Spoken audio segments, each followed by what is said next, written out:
African art is a term typically used for the art of Sub-Saharan Africa. Often, casual, amateur observers tend to generalize traditional African art, but the continent is full of people, societies and civilizations, each with a unique visual culture. The definition may also include the art of the African diasporas, such as the art of African Americans. Despite this diversity, there are some unifying artistic themes when considering the totality of the visual culture from the continent of Africa. The term African art does not usually include the art of the North African areas along the Mediterranean coast, as such areas had long been part of different traditions. For more than a millennium, the art of such areas had formed part of Islamic art, although with many particular characteristics. The art of Ethiopia, with a long Christian tradition, is also different from that of most of Africa, where traditional African religion was dominant until relatively recently. Most African sculpture was historically in wood and other natural materials that have not survived from earlier than, at most,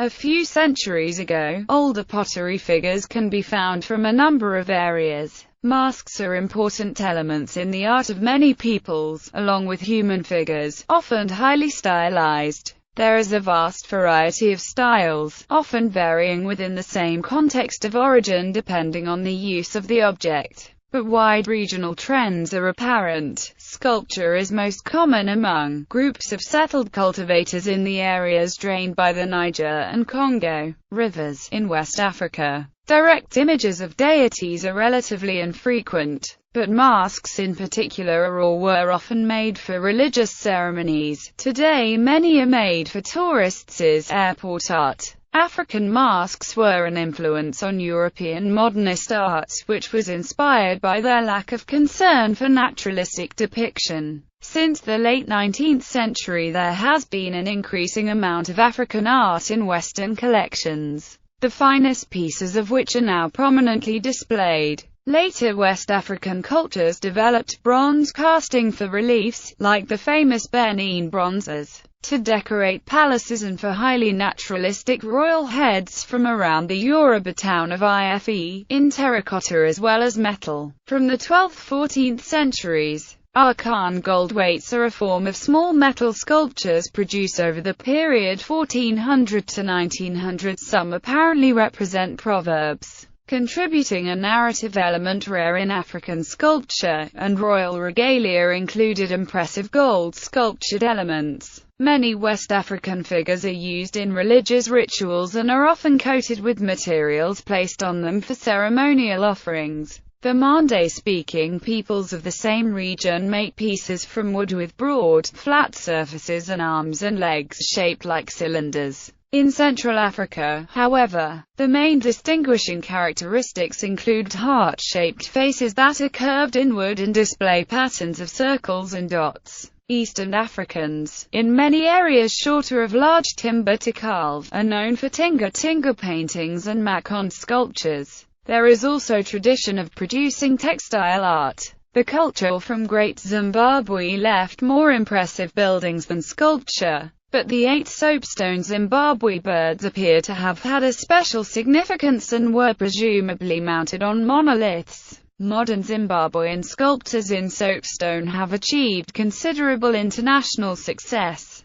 Southern Africa's oldest known clay figures date from 400 to 600 AD and have cylindrical heads with a mixture of human and animal features. Thematic elements, artistic creativity or expressive individualism. In Western African art in particular, there is a widespread emphasis on expressive individualism while simultaneously being influenced by the work of predecessors. An example would be Dan artistry as well as its presence in the Western African diaspora. Emphasis on the human figure. The human figure has always been the primary subject matter for most African art, and this emphasis even influenced certain European traditions. For example, in the 15th century Portugal traded with the Sapi culture near Ivory Coast in West Africa, who created elaborate ivory sculptures that were hybrids of African and European designs, most notably in the addition of the human figure.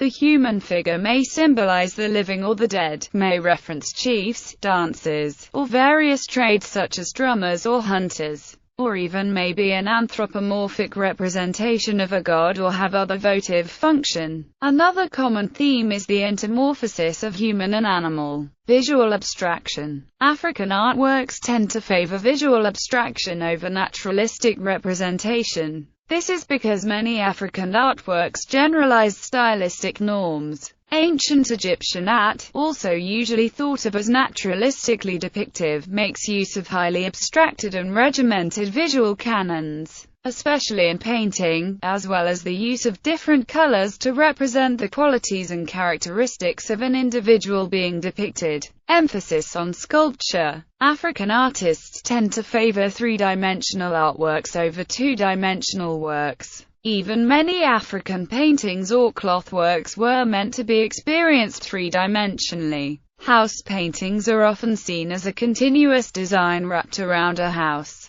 forcing the viewer to walk around the work to experience it fully, while decorated cloths are worn as decorative or ceremonial garments, transforming the wearer into a living sculpture. Distinct from the static form of traditional Western sculpture, African art displays animation, a readiness to move. Emphasis on performance art. An extension of the utilitarianism and three-dimensionality of traditional African art is the fact that much of it is crafted for use in performance contexts, rather than in static ones. For example, traditional African masks and costumes very often are used in communal, ceremonial contexts, where they have danced. Most societies in Africa have names for their masks, but this single name incorporates not only the sculpture, but also the meanings of the mask, the dance associated with it, and the spirits that reside within. In African thought,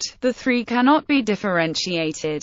Non-linear scaling. Often a small part of an African design will look similar to a larger part, such as the diamonds at different scales in the Kasai pattern at right. Louis Senghor, Senegal's first president, referred to this as dynamic symmetry. William Fagg, the British art historian, compared it to the logarithmic mapping of natural growth by biologist Darcy Thompson. More recently it has been described in terms of fractal geometry. Scope. Until recently, the designation African was usually only bestowed on the arts of Black Africa, the peoples living in Sub-Saharan Africa, the non-black peoples of North Africa, the people of the Horn of Africa, as well as the art of ancient Egypt. Generally were not included under the rubric of African art. Recently, however, there has been a movement among African art historians and other scholars to include the visual culture of these areas,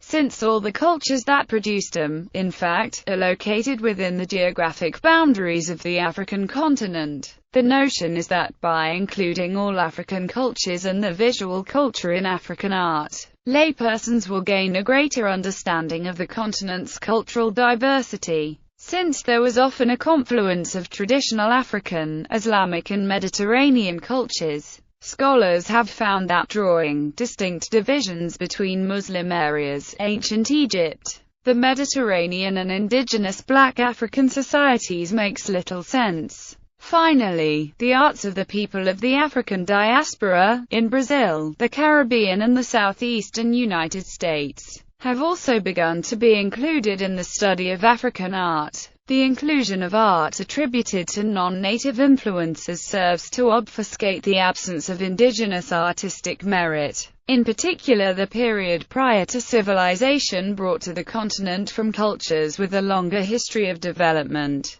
Materials. African art takes many forms and is made from many different materials. Jewelry is a popular art form and is used to indicate rank, affiliation with a group, or purely for aesthetics. African jewelry is made from such diverse materials as tiger's eye stone, hematite, sisal, coconut shell, beads and ebony wood. Various forms of textiles are made including chitenge, mud cloth and kente cloth. Mosaics made of butterfly wings or colored sand are popular in West Africa. History. The origins of African art lie long before recorded history. African rock art in the Sahara in Niger preserves 6,000-year-old carvings. Along with Sub-Saharan Africa, the Western cultural arts, ancient Egyptian paintings and artifacts, and indigenous southern crafts also contributed greatly to African art. Often depicting the abundance of surrounding nature, the art was often abstract interpretations of animals, plant life, or natural designs and shapes.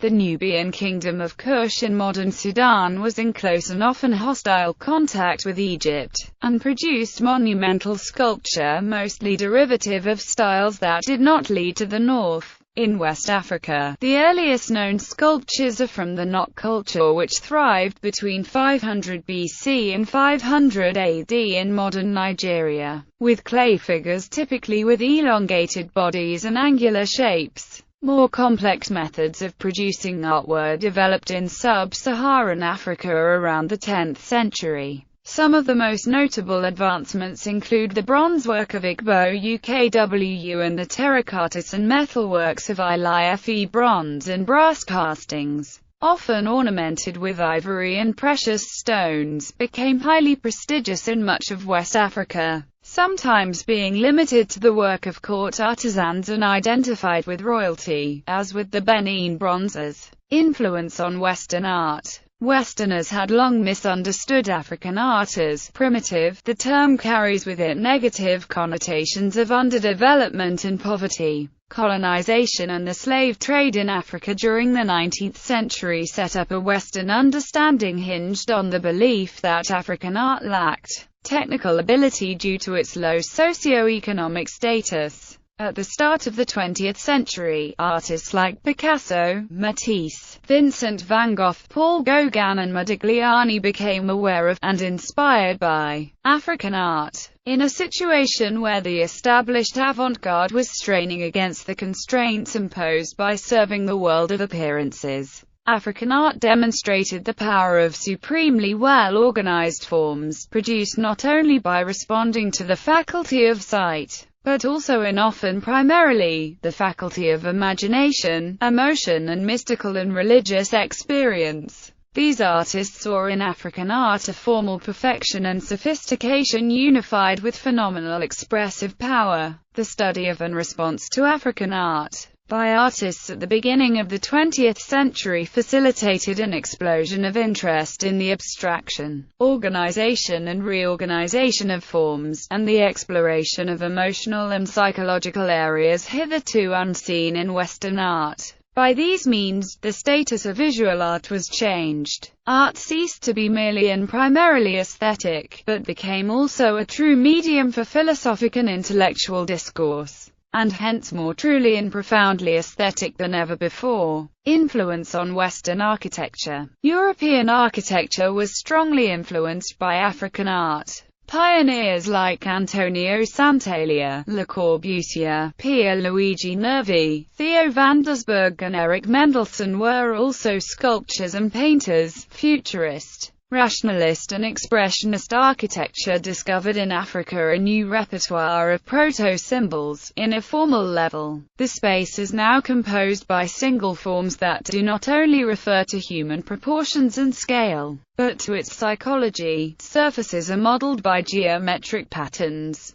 During the 50s, European architects transformed buildings into big-scale sculptures, replacing unnecessary decoration by integrating textured murals and large bas-reliefs in walls. During the 60s, African art influenced brutalism, both in language and symbolism, particularly in the late Le Corbusier, Oscar Niemeyer and Paul Rudolph. The powerful work of John Lautner reminds of artifacts from the Yoruba, the sensual projects of Patricio Pauchu Luana, the bare wooden sculptures of the Dogon and ballet. Unlike Europe, African art never established boundaries between body art, painting, sculpture and architecture. Thanks to this, Western architects can now extend towards different art expressions. Traditional art. Traditional art describes the most popular and studied forms of African art, which are typically found in museum collections. Wooden masks, which might either be of human, animal or mythical creatures, are one of the most commonly found forms of art in Western Africa. In their original contexts, ceremonial masks are used for celebrations, initiations, crop harvesting, and war preparation.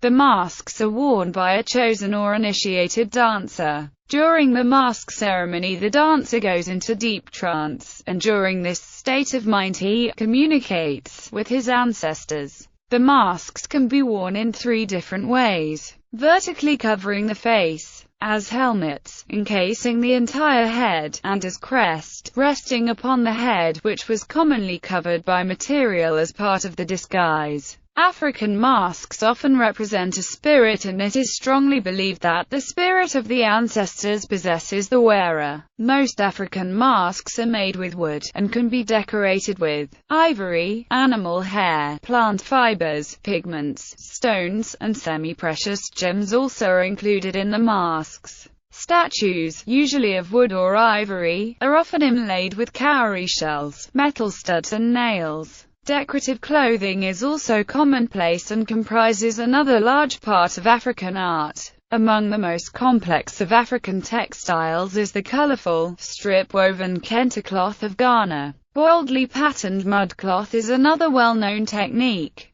Contemporary African art. Africa is home to a thriving contemporary fine art culture. This has been sadly understudied until recently, due to scholars and art collectors' emphasis on traditional art. Notable modern artists include Ellen Atsui, Marlene Dumas, William Kentridge, Carol Nell, Kendall Gears, Yinka Shonibare, Ziri, Hunyetjata, Odiambo Siangla, Elias Jengo, Olu Ogaib, Lubena Himid, and Billy Bidjoka. Henry Taylor. Art biennialists are held in Dakar, Senegal, and Johannesburg, South Africa. Many contemporary African artists are represented in museum collections, and their art may sell for high prices at art auctions. Despite this, many contemporary African artists tend to have difficult times finding a market for their work. Many contemporary African arts borrow heavily from traditional predecessors.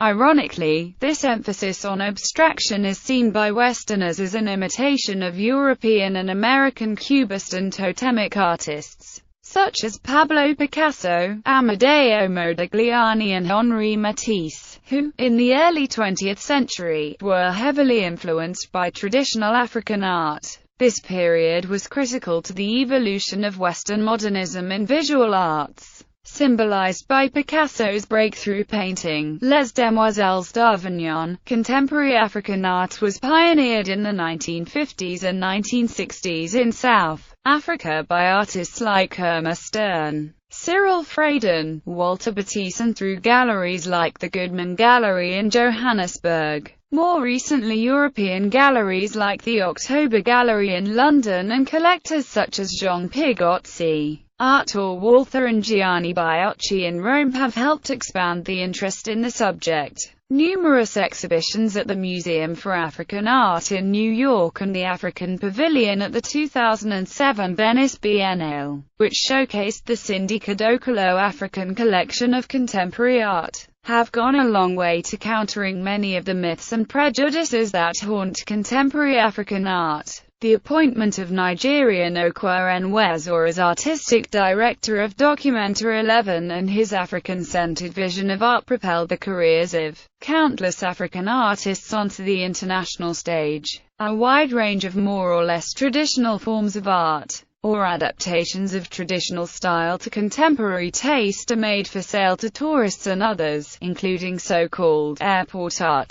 A number of vigorous popular traditions assimilate Western influences into African styles, such as the elaborate fantasy coffins in shapes such as airplanes, cars or animals of West African cities, and the banners of clubs.